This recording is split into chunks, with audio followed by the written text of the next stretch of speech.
Hi, everybody online, and welcome to those who are in the room. You are here with me live, hopefully, for astrology class tonight.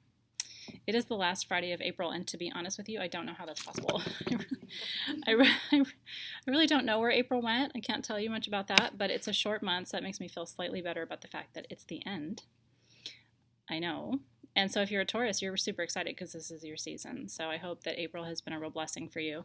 And I hope you're excited about tonight. We're going to learn about what it means to work with Taurus energy, which I will tell you, I'm not a Taurus. I have almost no Earth in my entire chart, except for my love planet is in Earth. But I love Taurus people. I attract them like magnets. And like I attract them for life. It's sort of like mating for life with me with Taurus. I have a lot of fleeting relationships, with different kinds of signs that like kind of come in and come out, especially Libra. Like Libra will come and hang out and then Libra leaves because that's what Libras do. We'll talk about that in October. People are like, what? I do that? Yeah, you do that. We'll talk about all the things. All the things that the signs do that aren't necessarily helpful. But Taurus comes and stays. And that's one of the beautiful things about Taurus. Now, if you get a Taurus to stay, it's because you've done 1,000 things right. Because they don't come and stay very often. So it's sort of like having a pet for life. It's sort of like having a pet elephant or a pet bull, as the case may be. Taurus in Latin means bull. And I'm going to talk to you tonight. I'm really interested in pantheons. And at some point, I'm going to teach a class called the Panthea. My background's in the history of all civilizations, and so I'm trained that way academically. And part of what I love to do is explore how the Greeks thought about gods and goddesses, and how the Romans thought about gods and goddesses, and how the Egyptians thought about gods and goddesses. I'm fascinated. Are you too? I mean, it's interesting to me. And what's really interesting is when you start to connect with a pantheon, all of a sudden all these like signs and these symbols start emerging. It's really, really powerful. And the Egyptian pantheon is one that's really alive for me. Somebody says they disagree about Libra. It's probably a Libra. Don't take it personally. I'll tell you, I mean, when we get to Libra too, I'll tell you why I love Libras so much. And here's the thing, nobody dislikes Libras. It's impossible. Because Libras just sort of become what they need to be in the moment. They're so good. Libras are all of that air. So they're able to like, what do you need from me right now? And then you turn around and they're like, where did you go? I wasn't done with you yet. And then Taurus is like, I'm here. Anyway, we'll talk about that. So I was talking about pantheons. The Egyptian pantheon, I'm Greek, so obviously the Greek pantheon to me is very resonant and very alive. And I'm named after the Greek goddess of wisdom. For what that's worth. She actually really wasn't a goddess of wisdom, did you know? Athena was the goddess of strategy, and she helped during times of warfare to negotiate routes. And I'm very good at that. Like I'm very good at like, try this, nope, more to the right, nope, a little to the left.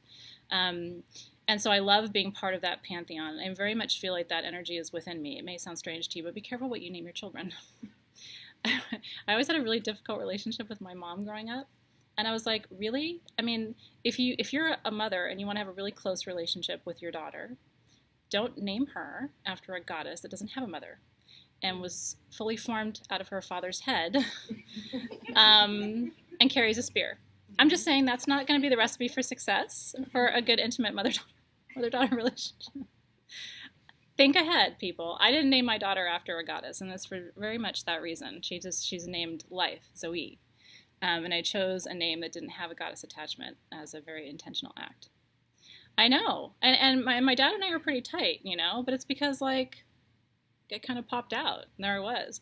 And I was hard to parent because I really didn't need a whole lot. It's like, oh, I'm here. And, like, I'll learn how to read by the time I'm 2. And, like, just I'll let you know if I need anything. It's very hard to parent. But so I'm very attached to the Greek pantheon. But the Egyptian pantheon is where I think, truly, the magic is. So I'm going to talk to you about Hathor tonight, who is the cow goddess. So, it's interesting. What I try to do with these classes, which I hope you enjoy, is give you something else. Like when we talk about Taurus, like, oh, it's the bull in the china shop. They go through life and they're kind of, and it's fixed earth and it's stubbornness. And it is all of those things. But there's a deep magic to each of these sun signs that I want you to connect with. And that if this is your sign, I want you to begin to think about, so if I am this goddess, which is what the Egyptian pantheon would tell me, And she's the goddess of the aesthetic, okay?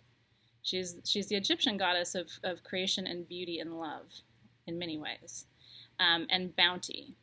And one of the things I can tell you, somebody said they like my classes, so let me just say thank you. Hi, Tammy, and thank you for that. The Leo in me says thank you. Yes, so if you are a Taurus, you are Hathor, or Hathor, depending on how you pronounce it. You are the cow goddess. And that may not sound very sexy to you because it's a cow goddess, but she is very sexy. And one thing I can tell you about Taurus, and here's why I love them so much, and here's why I hire them. I have several. I have 3 very strong Taurus women on my team, and I can tell you, like, they are the powerhouse women on my team for the most part. I seek them out, I summon them, and I hire them on the spot. One of them sitting right here in my peripheral vision. A lot of you know Angela. She's the smudgeonator. But a lot of you know Meryl, too, who's responsible for a lot of the artistic design in my space. I hire them because nobody can translate a vision like a Taurus. You don't have to give them much because they're the goddess of the aesthetic. So they create beauty as a vocation. Taurus women were created to create beauty. Does that resonate with, yeah? Like, that's what they're here to do. They're here to embody beauty and to create it in the world and to show it to you so that you can recognize it in yourself. Now, that may not be, I've actually never heard anybody say that before, and until I started exploring astrology on very deep levels to try to connect it with the Panthea, that's when I started to go, you know what, this makes sense to me now. All this other stuff about Taurus is true. Now, there's something different about having Taurus in the moon position or Taurus in the rising position. In the room I have 2 Taurus moons, I think, but no rising. Is that true? Taurus rising? No? Who do I have online? Do I have Taurus sun? Comment in the feed if you're a Taurus sun, or a Taurus rising, or a Taurus moon, because it means different things. And if you've been with me before, then you've heard this little spiel before. Your sun sign is your growth. It's the thing that you were born to become. And you're going to have to spend your whole life becoming that thing. Like, I'm a Leo, and I'm still becoming. I don't burn people up quite as often anymore. I don't offend people every 5 minutes anymore. I don't do all I don't like boss people around every 30 seconds. Those are the very unevolved Leo traits. As you evolve more into Leo, you become more of the lioness, more of the regal, reserved, non-reactive, non-judgmental, loyal, warm, unconditionally loving. That's me evolving into my sign. So if you're a Taurus sun, it's your life's work to evolve into becoming the beauty, to becoming the aesthetic. In traditional Roman astrology, Venus is the goddess for Taurus. Still the goddess of beauty, right? Just a different, to me, Venus is not quite as grounded as Hathor is. Hathor is very much, gods and goddesses live inside of Hathor. Did you know that? Like, live inside of her. It's one of the only pantheons where you hear of goddesses who have gods living inside of them. There's a thing. I don't even know if I would want that, really. Not living inside of me, maybe. Visiting every so often, but I don't know that I don't want them living inside of me. But she does, and she can hold all of that because of how immensely powerful she is. Yeah, Sarah's like, how do you like them tenants, right? How do you evict that? I don't know. But she knows how to figure that out. It's interesting because Fressa said, I hope I'm pronouncing that right, Fressa said she's got Venus in Taurus, so she loves like a Taurus, which is hot because Taurus people are really good in bed.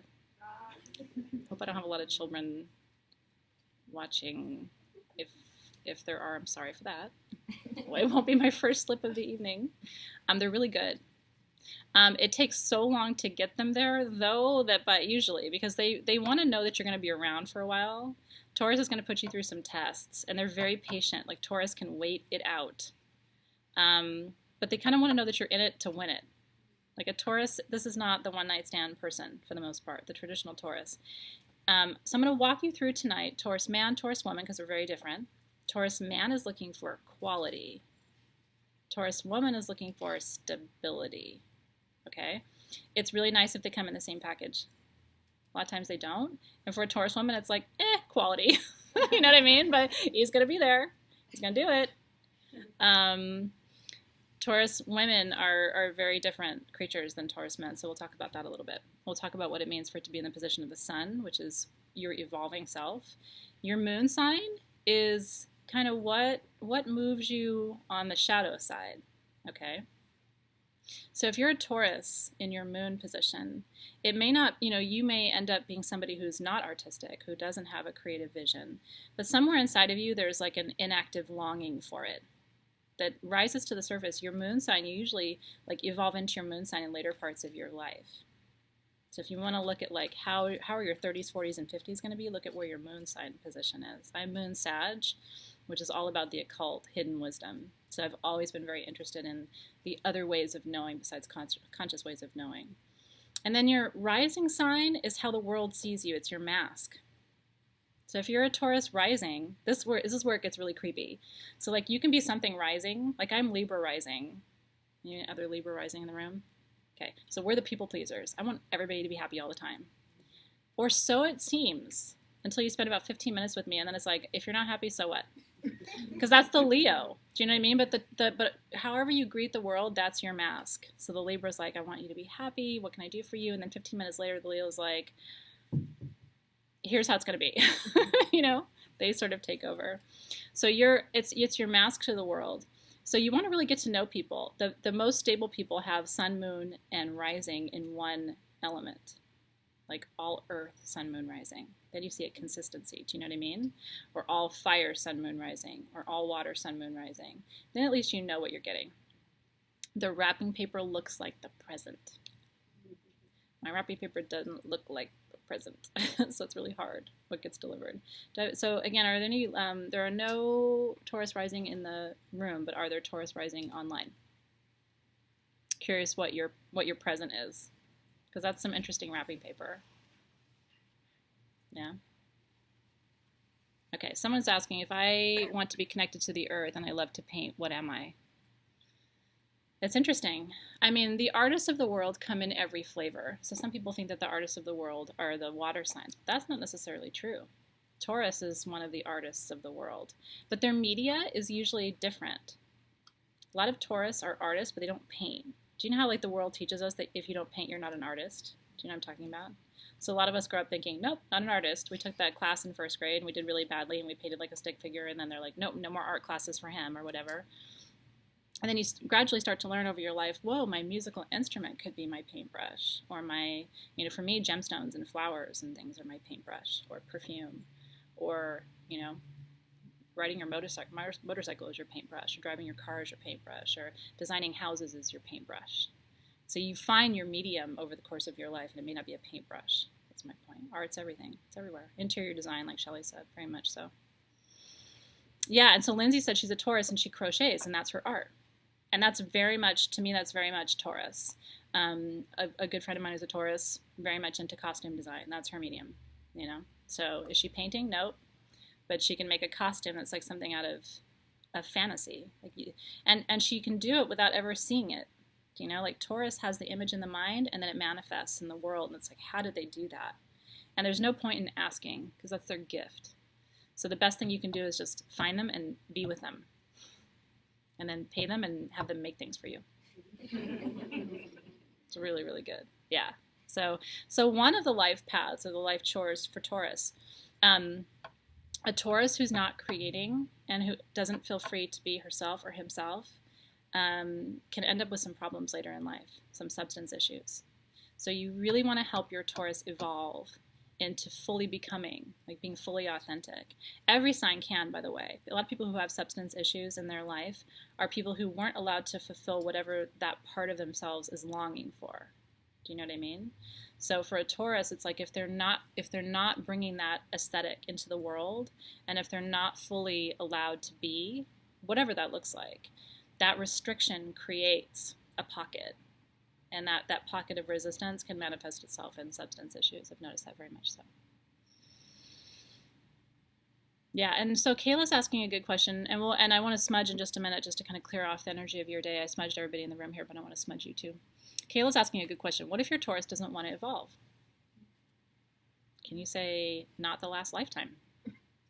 Ding dong, gets to come back. Yeah. I mean, that's sort of a short answer to your question, but, you know, I think at the end of the day, evolution, it's not yours to decide. Do you know what I mean? I truly feel that way. I mean, a lot of people's evolution may not look like evolution to you. And it can happen, it can trickle so slowly. Some of us came into this life and we started evolving before we ate food. Like, we're here and we want to, like, kind of, let's get this moving. Like, I don't want to come do this again. Like, whatever I have to do to, like, get through, figure this out. And then some people are 75. And then the evolution, you know. And they pack it all into the last 6 months. And so it's not, we have to be really careful not to judge what we think evolution looks like. Because evolution can happen entirely on the interior and then all of a sudden manifest on the exterior. I see that a lot with couples because I do a lot of work with couples. And the partner, one partner, let's say it's the wife or the girlfriend, will think that the husband or the boyfriend is not evolving. Like, come on, let's do this here. And like, he's all kinds of evolving on the inside, but he just hasn't, it's like he hasn't pulled the curtain back yet. And it can feel not safe. Almost like I don't want to show you till it's finished. You know, then there can be a big reveal. And it's kind of sad sometimes because people don't wait around to see. Have you ever seen that? I have so many clients who end up back with the partner 10 years later because they meet them and like all kind of shit has changed, right? And so it's like, really, you couldn't be that 9.5 years ago when I moved out and changed bank accounts and went through all that stuff and like, because you weren't ready. And now you're here. All kinds of fixed, you know. Anyway, that's why I urge people, like, you know, there's a time to leave a relationship, but if evolution is the thing, you might just sort of wait and see. And sometimes there's things for you to learn from the perceived lack of evolution. You know what I mean? Ashley, what if you waited 12 years for that evolution? Well, I have an annoying answer, which is human time is not spirit time. Just saying. It's very hard. And sometimes, you know what? Sometimes your purpose in a relationship is to agitate the evolution and then leave. I'm really good at that. I always used to say my job was to prepare people to marry other people. It's not a fun job. You know, I didn't want to hear that, but that was really what my job was for a while. Like, let me get you really good and ready to be a husband for somebody else. So I just want you to sit with the range of possibilities for people. And two, I mean, if you feel like you're not fully evolving into your sign, cut yourself some slack. There are days, by the way, where you're going to behave very badly. Today's been one of those days for a lot of people in my life. Yes. People have been naughty today, haven't they? It's like you just want to give them all a big time out. Yeah, like time out. Time out. I'm 41. I get 41 minutes. Time out. I want to put myself... I'm so excited to turn 70. I get so much time out. People have been really, really bad today. Sorry for the judgment, but it's like, good Lord. There's something happening. So we're going to talk about fixed earth energy because even if you're not a Taurus, I'm like waving at you with my feathers, even if you're not a Taurus, bless you. And by the way, receive the smudge because you probably need it. Smudging away your troubles today. And all the bad behavior. It's just a lot. I felt like I was dealing with 5-year-olds today. Even if you're not a Taurus. God, that feels good. Just have a moment sometimes with white sage. Bless you. Somebody in the classroom is having a moment with white sage. I think I overdid it. There's no windows in here, so sorry. Even if you're not a Taurus, let me tell you, and this is why these courses are rad, in my opinion, and this is why I do it for free, by the way, because I think this is critical life information, because the newsflash is you're on the planet, and this is Taurus season. Like, this is happening right now, even if you're not a Taurus. So there's fixed earth energy. Every sign has an element. There are 3 earth signs, and there are different what they call polarities to those signs. There's fixed earth, there's mutable earth, and there's, what am I missing? Cardinal. How can I miss that? Cardinal. And so you're either fixed, mutable, or cardinal in your element. And Taurus is fixed earth, which is the stubborn one. Stubborn one. Right. So what does it mean? I mean, so even if you're not a Taurus, you're in the energy field right now with this astrological energy that's all about being this. Do you know what I mean? Like, I'm going to do it this way. This is how it's going to be. These are the rules. And there's a lot of that energy from now until we switch signs to Gemini, which will be a whole different ballgame. Gemini brings its own, Gemini people are their own party. They have multiple personality disorder, like, built in, like, pre-loaded. You don't, if you ever wondered what multiple personality disorder looks like, go and speak with a Gemini. But you have to talk to them for 2 different days, because today and tomorrow could look real different. I actively hire Taurus people. Like, if somebody tells me they're a Taurus, I'm like, I'll almost overlook anything. I actively don't enjoy hiring Geminis because I really feel like on a Monday something arrives, and then on a Tuesday it's like a different thing arrives, and the challenge is you can't really predict. Now that can be really exciting. You know what I mean? Who knows what you're gonna get today? And it can be really scary too. But we always talk about light and shadow. So Geminis have lots of amazing qualities. They're the best conversationalists. They have an amazing sense of humor. They have this incredible confidence. Like, they carry themselves in the world, and it's fun to watch. But when that goes to a different place on Tuesday, yeah, and they don't announce it. It's not like they walk in and go, "Guess what? Yesterday was Joanna, today's Martha." Like, they don't tell you that. Yeah. You just have to figure out that there's a Martha. Yeah. Anyway, I remember when I was in college, I had a boyfriend, and our relationship ended, and he ended up with a Gemini, and I wanted to be like, really? I'll just let you be with that for a little while. See how that goes for you. Embrace it. Enjoy that. Okay. So coming back. So fixed earth energy, what you can expect in the season of Taurus is some roadblocks, some obstacles, a little bit of stubbornness, and people resisting. And so it's kind of, I always describe it as a closed hand. And so one of the ways you can help, because our goal is to be of service, right? Our goal is to recognize what's happening in the energy field, how is it affecting people, and then what can we offer? Because as spiritual people, that's your job, by the way. What can we offer? And what we can offer people is a little bit of fluidity. So when there's so much earth, you might want to offer some water energy. Like, so how do we get around this? I see that we're stuck. I see that we're kind of blocked. How can I create some flow or some air? Like, how can we keep it light? Let's try and laugh a little bit. Let's have a sense of humor about this. Or fire. Nothing's getting done. Taurus people are not going to check off the to-do list. They're going to do things really well and make things really beautiful. But if you give them 19 things, it's about 14 things that get done, for the most part, in their own life, too. Okay? So maybe you need a little fire energy. Like, hey, let's get all this done today. And, like, what would that look like for us to get all of that done today? It'll make them very nervous. And so you might see them go, like, because Taurus doesn't want to rush things. They don't. They'd rather do it once and do it right than do it twice. Leo will do it 4 times, and then they'll be really proud because instead of doing 20 things, they did 80. And then they want a gold star for that, you know? Okay. So before we begin, so there are little tools for each of these sessions. I'm going to light my Taurus candle. I'm going to talk to you about the basic elemental correspondences, so that's what we have. On your candle, I don't have a, oh, I do, never mind. Multiple fire sources. On your candle is green. That is the color of Taurus. By the way, did you know that May is the money month? Did you know that? It is. It's the 5th month of the year. 5 is the number of money. Cinquefoil, Cinquefoil. It's like cinq in French, yeah? Cinquefoil is the money herb. How many leaves does it have? 5. Green is the color of money. No big surprise. This is why I'm not a practicing witch, but in my old days when I was, because I was trained as a Wiccan priestess, May was Money Magic Month. And on May 5th at 5 p.m., some stuff was going down.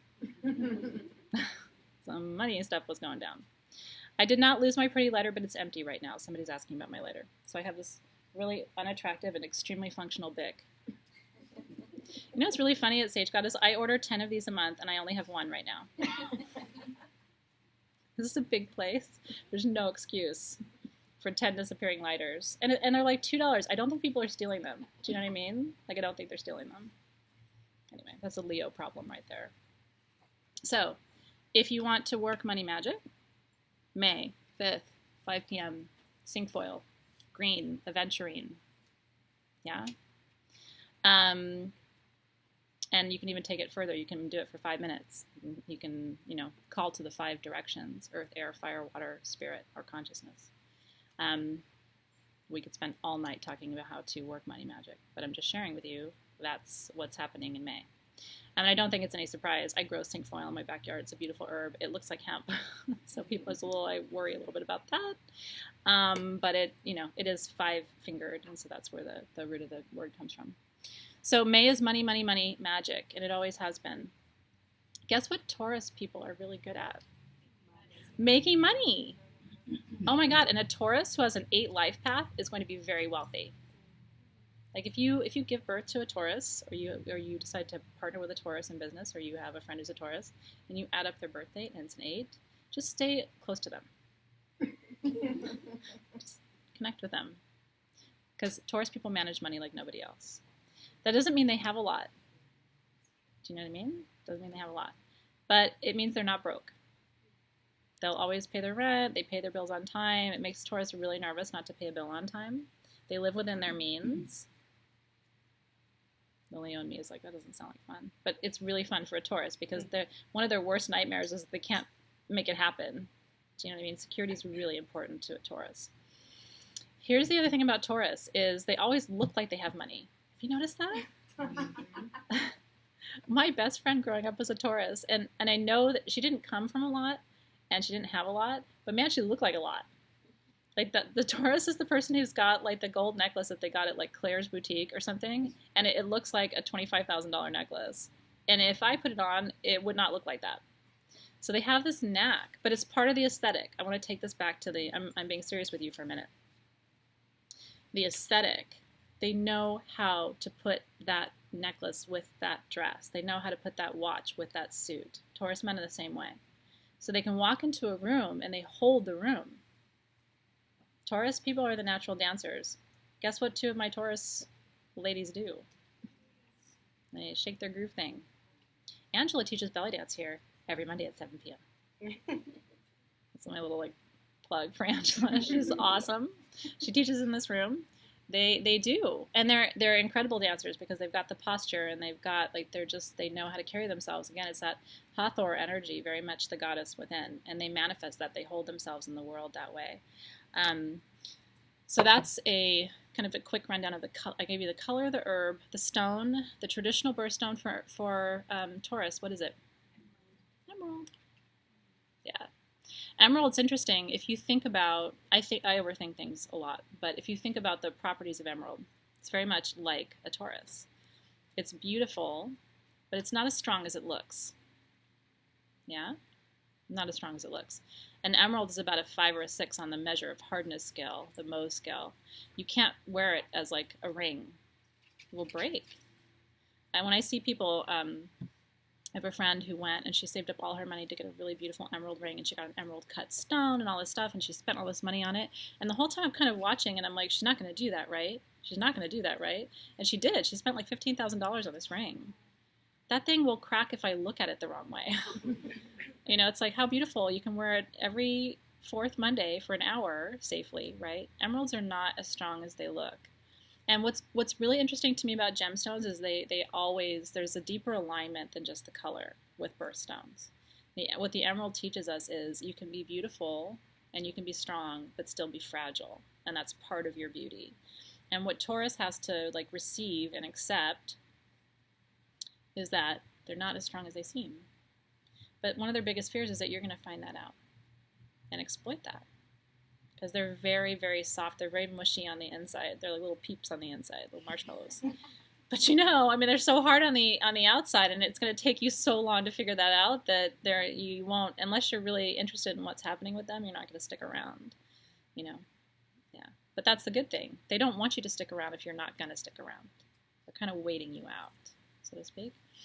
The non-traditional birthstone for May, anybody know what that is? It's in your set. Anybody know? Non-traditional, even in the room? No? Carnelian. Non-traditional. Yeah. Lapis is another one, by the way. So somebody mentioned that in the feed. There's lots of non-traditional birthstones, but lapis is the other one.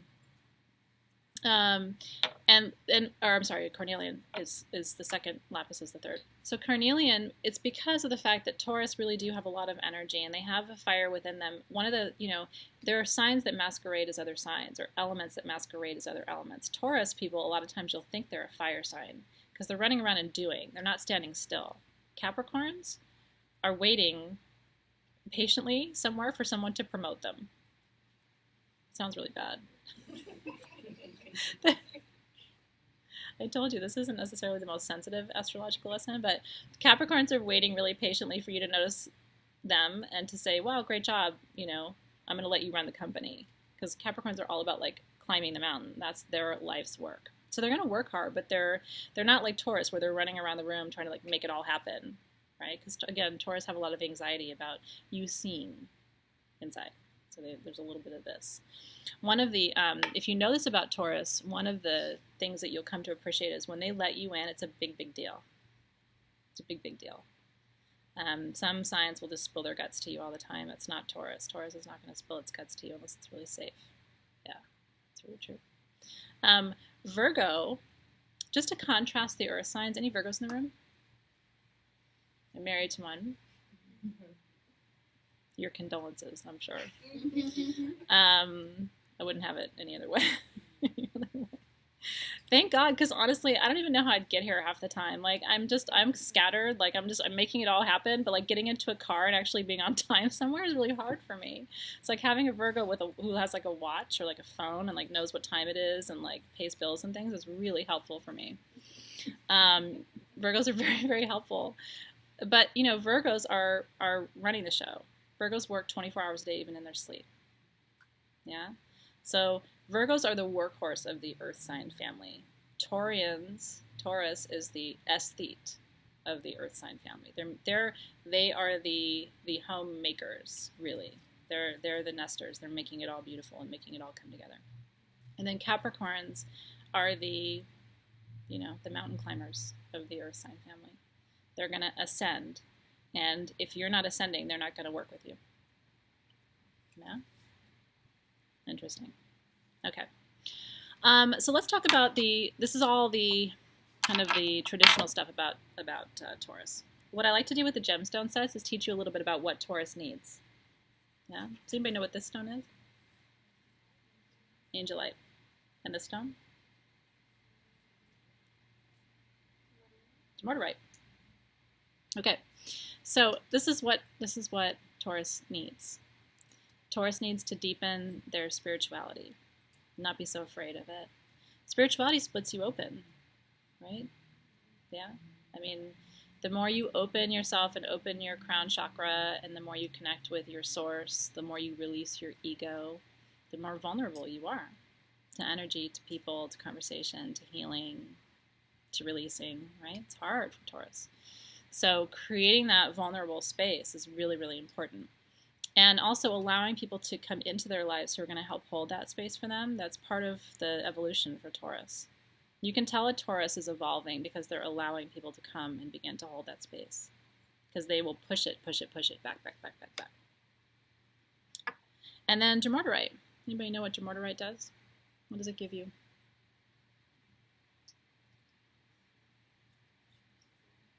It's okay to be wrong, huh? Patience. Yeah. What does Taurus not do well? Yeah.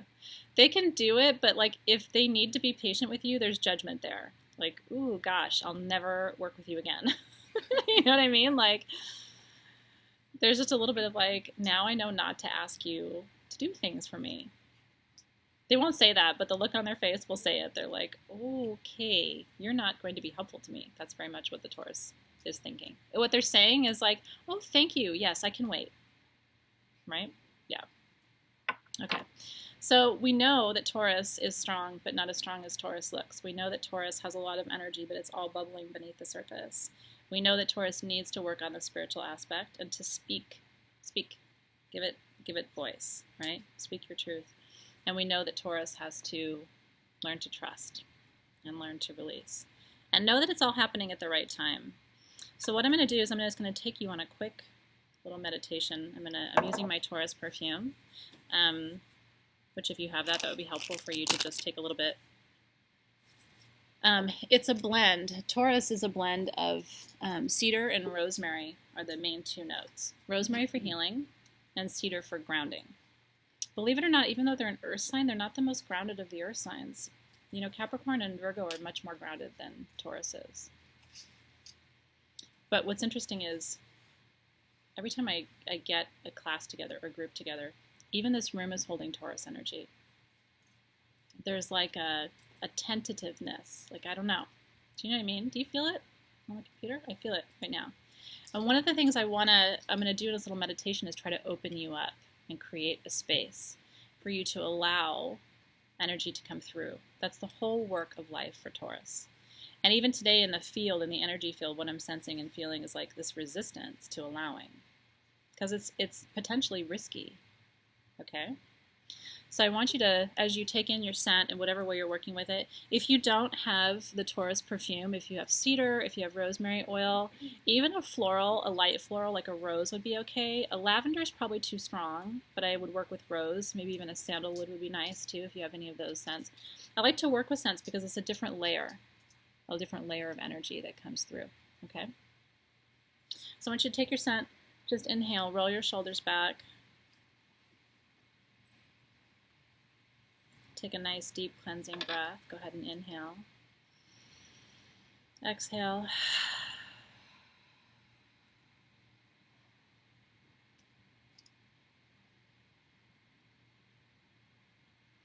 And I want you to imagine now, when you think of Hathor, the cow goddess, she's always represented her head as a moon, as a circle, and she has two crescent moons, sort of like the waxing full waning. Have you seen that, the triple moon symbol?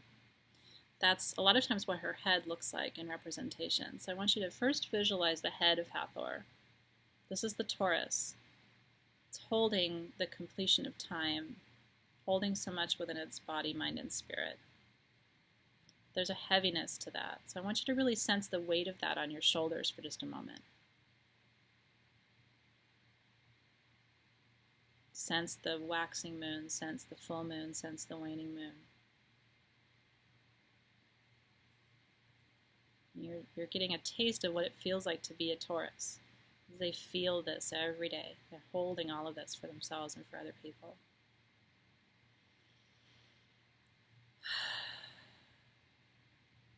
Now visualize your shoulders. Visualize your chest and your back. Notice your spine. Notice how you sit differently when you're carrying this weight. Visualize your hips, your tailbone. Feel your hips on the floor. And now just for a moment, I want you to imagine just sort of opening and widening your hips and creating a channel there, creating a trunk for your tree, creating a funnel to pull energy down into the earth. Imagine just really opening and widening that space between your hips, connecting you to the earth.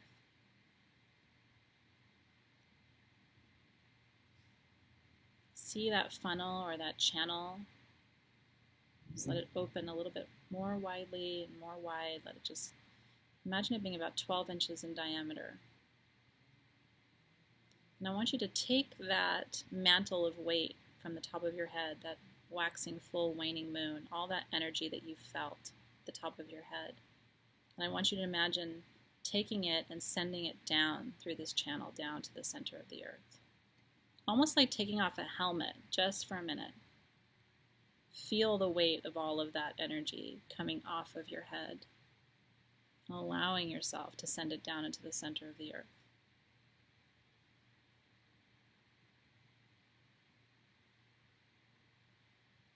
Send it down as far as you can visualize, down to the very center of the earth. The earth can hold that. That's one of the lessons for Taurus. The earth can hold you. You don't have to carry this by yourself. You're not carrying it by yourself. You might feel the dizziness of letting go of all that power too. It's a fear for Taurus. What if I take that helmet off? What if my power is there? And then coming to realize you're still powerful even if you're not carrying all that weight.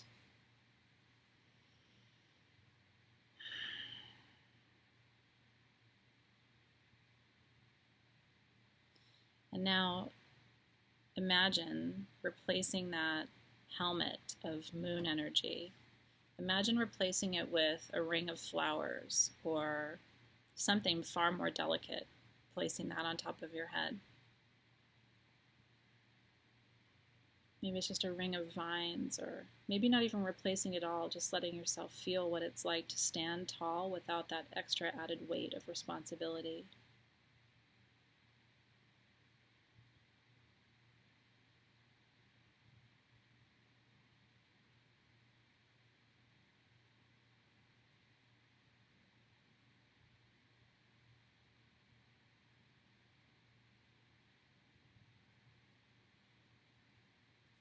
And when you're ready, just gently rock on your hips to come back into present time. Again, just really sensing, I want you to almost feel like your body's a triangle where the point, the top of your head is very lightweight, and the very bottom, your legs and your hips are very heavy. Sending the energy, letting the bottom of your body hold that energy rather than the top of your head.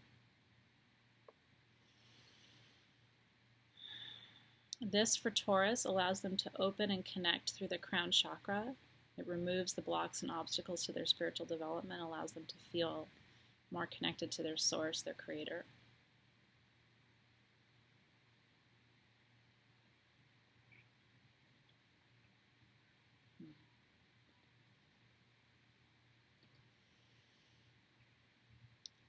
And before we conclude, just see if any messages come to you here. Notice if anything's coming through your crown chakra or anything's coming through to you from spirit. Any messages, any symbols as you release this burden and this weight. See if there's anything coming to you.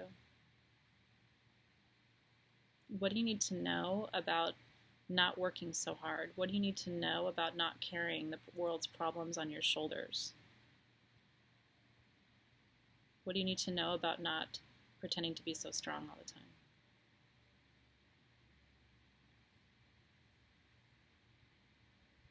And what if your vulnerability was actually a source of power for you?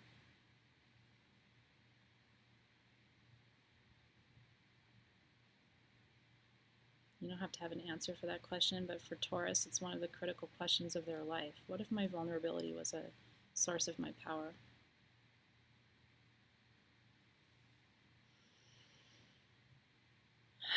Just a deep cleansing breath here. Go ahead and inhale. And exhale.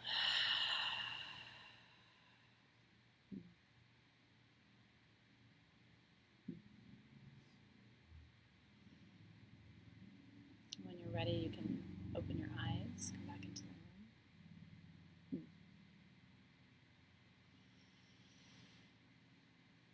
What did that feel like? Any reflections in the room or any reflections for you online? What did it feel like to sit that down? Was that interesting for anybody in the room? Yeah. Did you feel it? Did you feel the lightness? A little dizzy, Yeah, right? I was like, whoa. Yeah. Not me. Yeah. Yeah. Yeah, it's hard. And you can put it back on. You know, if that's scary, Taurus will run to put it back on real quick. but it's good to know what that feels like not to hold that. Yeah, online they're also saying they felt the dizziness too. Very light head. It's pretty, Kayla. Kayla said she took the crown off, but she left the horns. That's right. That's so Taurus. That's so Taurus. Okay, so let me share with you some keywords for Taurus.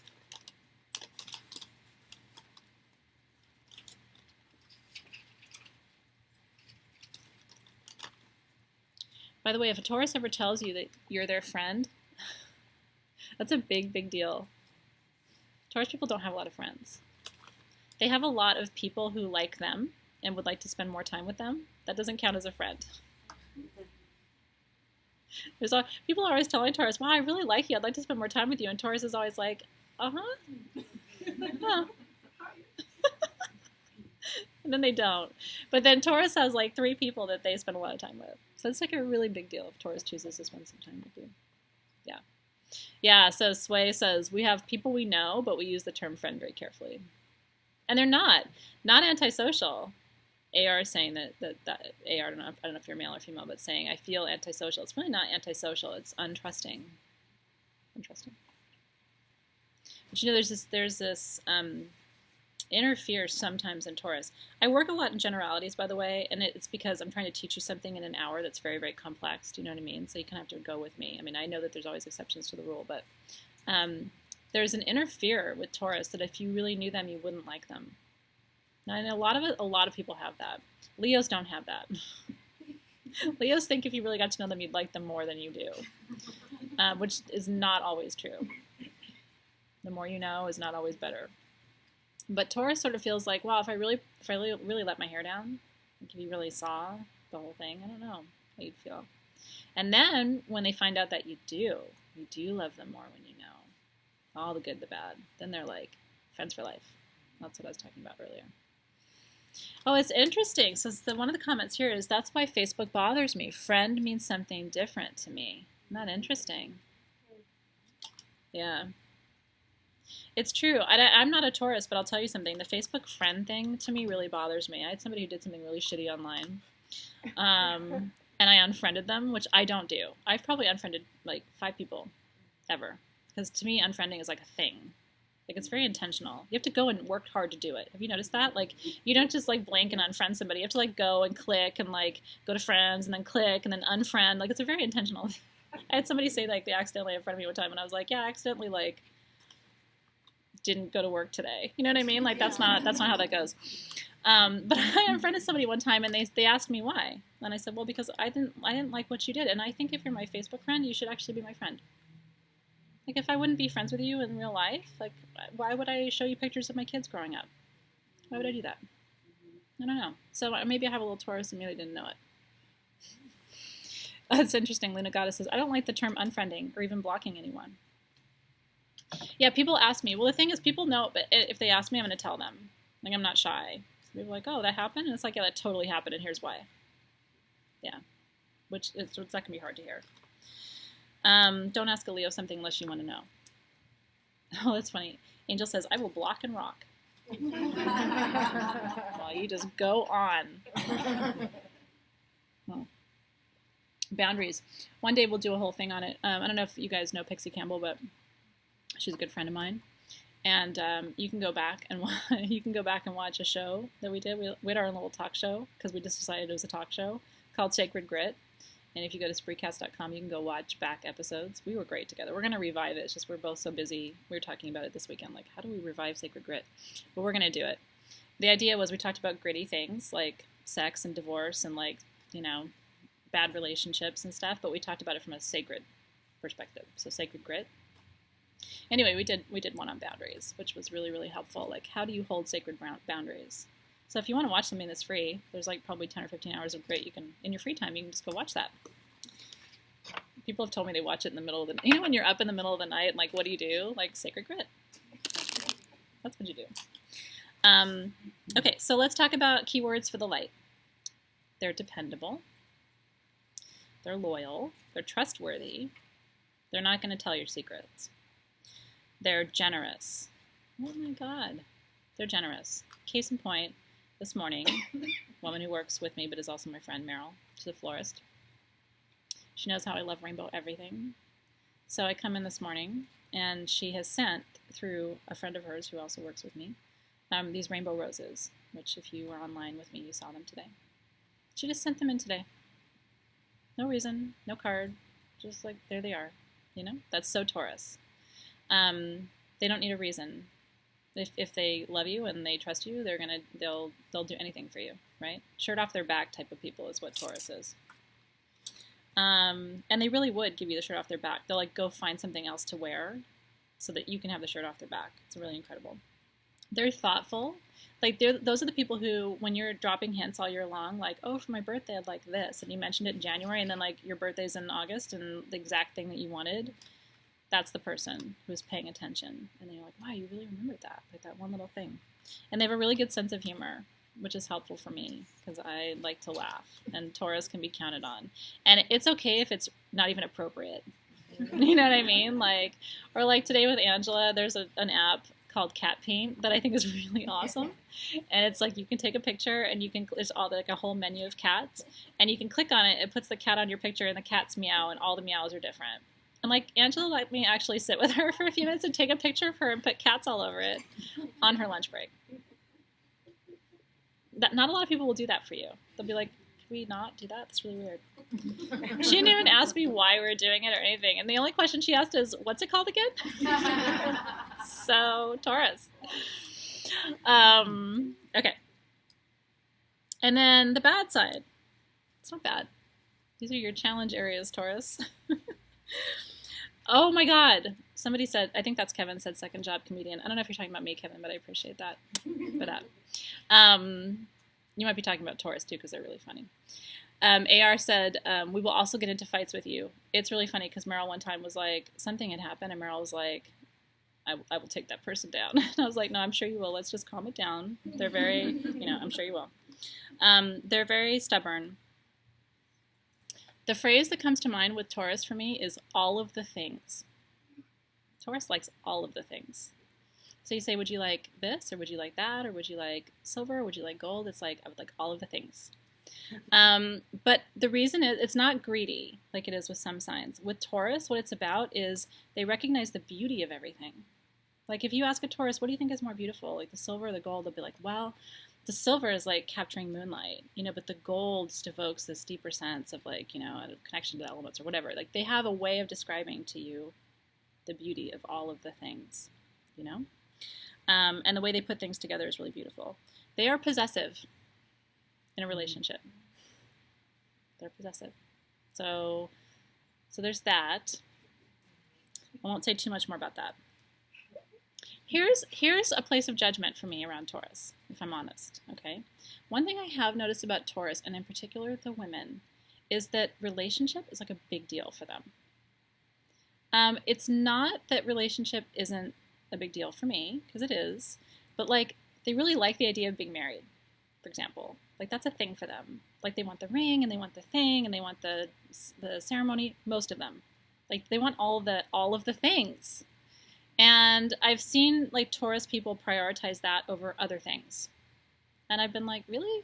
Because I'm very non-traditional, but I've noticed that Taurus, here's the thing, they look so progressive. They'll have the like neon hair, and they will like wear the thigh-high boots and stuff and everything. On the inside, they're like your grandma. It's like your grandma with neon hair and thigh-high boots. I'm looking at you, Angela. Calling Angela out. She's like a celebrity now. It's so true, though. And Angela would even tell you. I don't know if she's nodding right now, but she would tell you, like, there's a little grandma in there.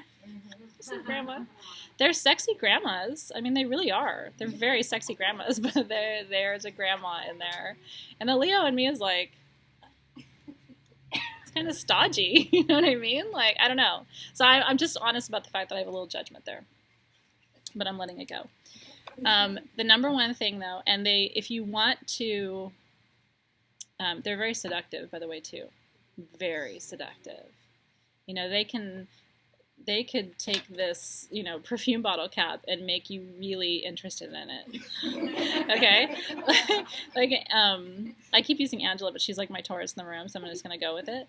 Like, she bakes and, like, she brings chocolates here all the time and like sweet stuff, which I love sweet stuff, but she'll be like, hey, do you want a brownie? And I'm like, it's okay. And she's like, it has, Ghirardelli chocolate chips in it. And like, if you look at it, like, gosh, there's like one like popping out of it right now. I just look at it and like, it's not even like cooked all the way through. It's like gooey on the inside. And you're just like, Jesus, okay. Like, I think I just want that right now. If they can do that with a brownie, I can only imagine how they might be with other things. They're very seductive.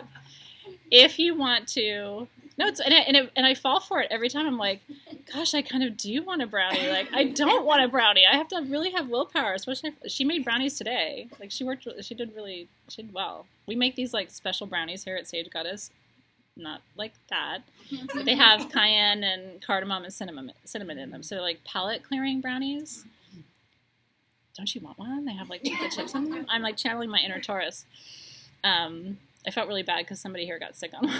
It's like too much spice. We thought they were so good, but somebody like I guess got sick. I ate 9 of them, so there's nothing wrong with them. But it's because I only wanted 1, and Angela gave me 9.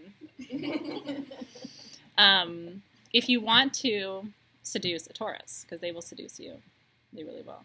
But if you want to seduce a Taurus, the best thing you can do, there's a couple things you can do. Okay, don't be frivolous with money. That's not attractive to a Taurus. They don't like waste, they don't like serious overspending, and they are sensitive to the environment for the most part, so don't do that. Offer them stability and security. If they think you're going to run, you're not going to get to the core. It's really, really important. So I think that's one of the reasons that, like I've always gotten along with Taurus people, because loyalty to me is the thing. Like, man, disloyalty to me. And it's a flaw in me, honestly, because I think people can like do things that aren't necessarily disloyal, but I kind of write them off, if I'm honest. And it doesn't take much, and it doesn't take much for a Taurus either.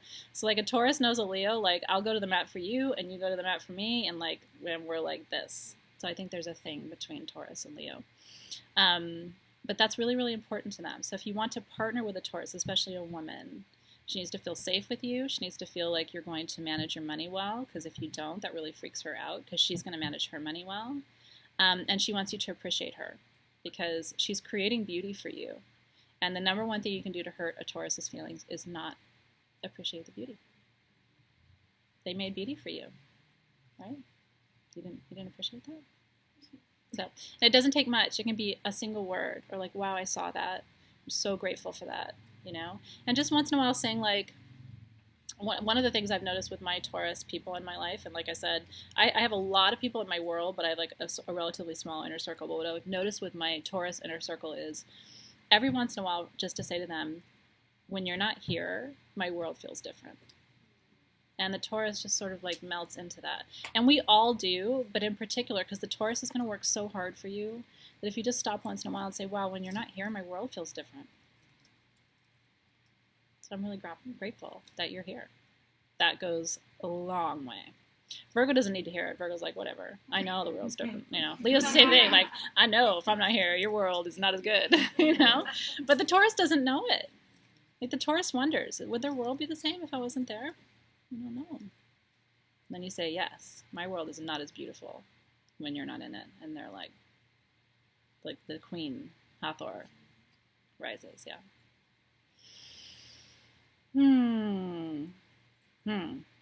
Any questions?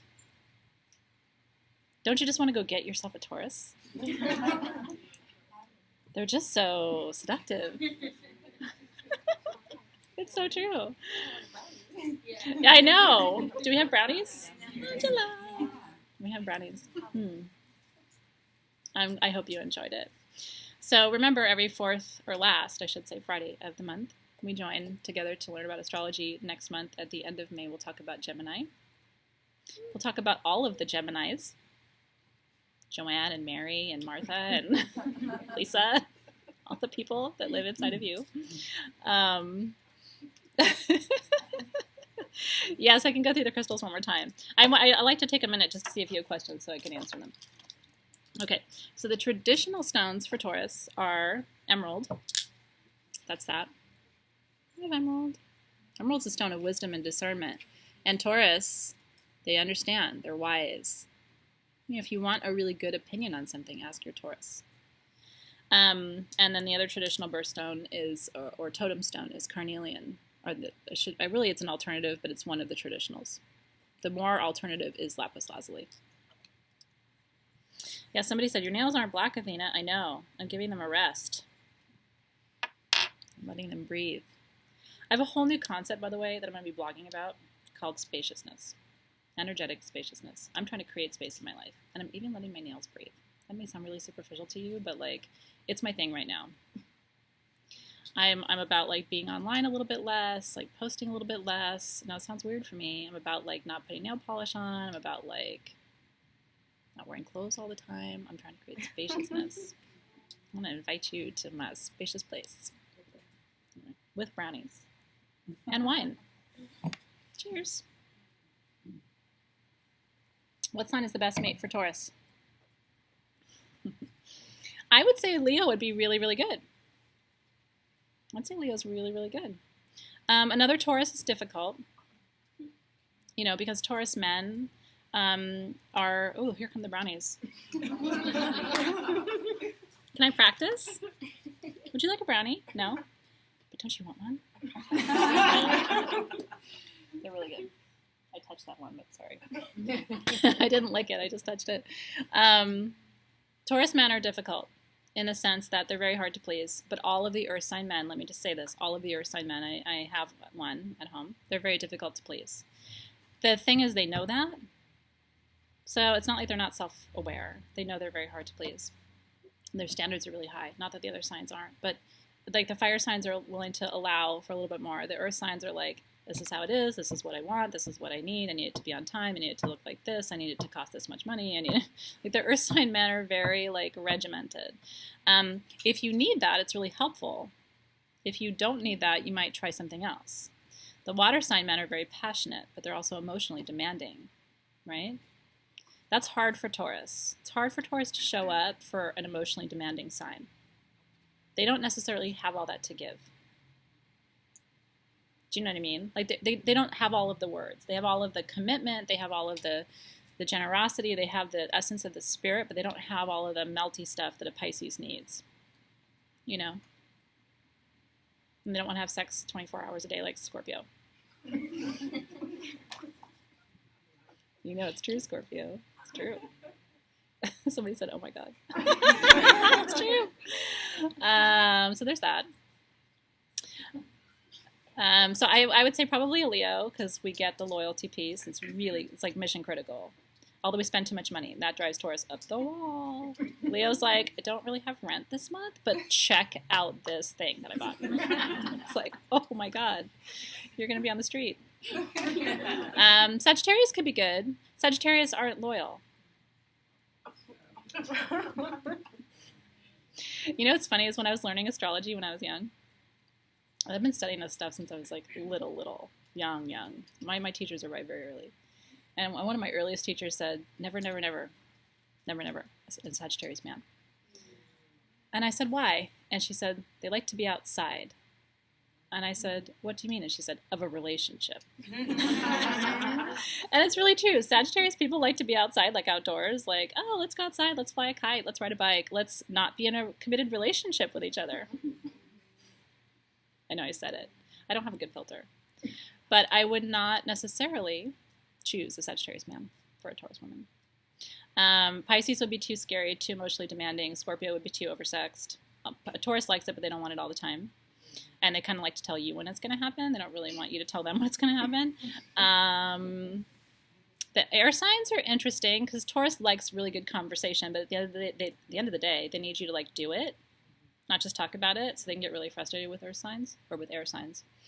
Yeah. One of the comments is, I'm not sure how that works. I don't know if that's about the demanding sex thing. What about Cancer with Taurus? It's an interesting thing because one of the relationships that's challenging for Taurus is the mother relationship. I know we're over time, but I'll take 2 more minutes on this. I don't know a lot of Taurus people who don't have mother issues. Okay.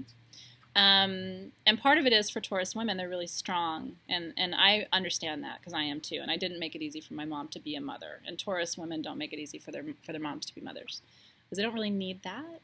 You know, like they need other things. They end up needing it later in life. And so they end up almost overcompensating for that, which is why I think they're like little grandmas in thigh-high boots with neon hair.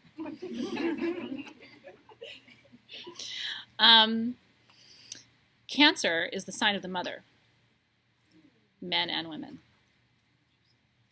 Cancer men, by the way, are the best husbands. They are amazing lovers. And they are the best parents. Find yours today at cancerman.com.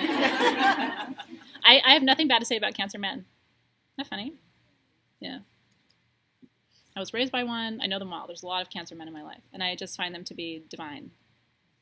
You know. Now, if you want them to get stuff done, that's very difficult. You know.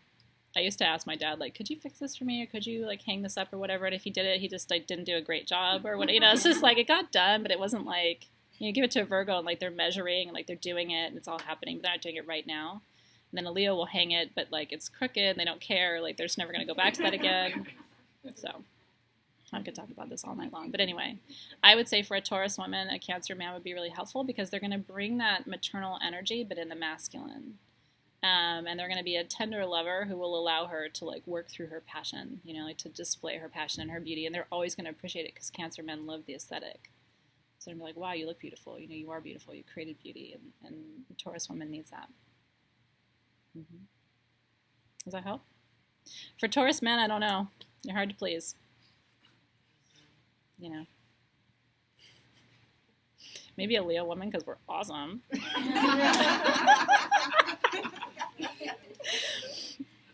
I don't know. I'm sort of kidding. Yeah. Taurus mother, Taurus daughter relationship. Wow. Yeah. If you have a Taurus mom, that'll be interesting, right? I mean, I've seen Taurus women who are great mothers. I have friends who are Taurus women who are great moms.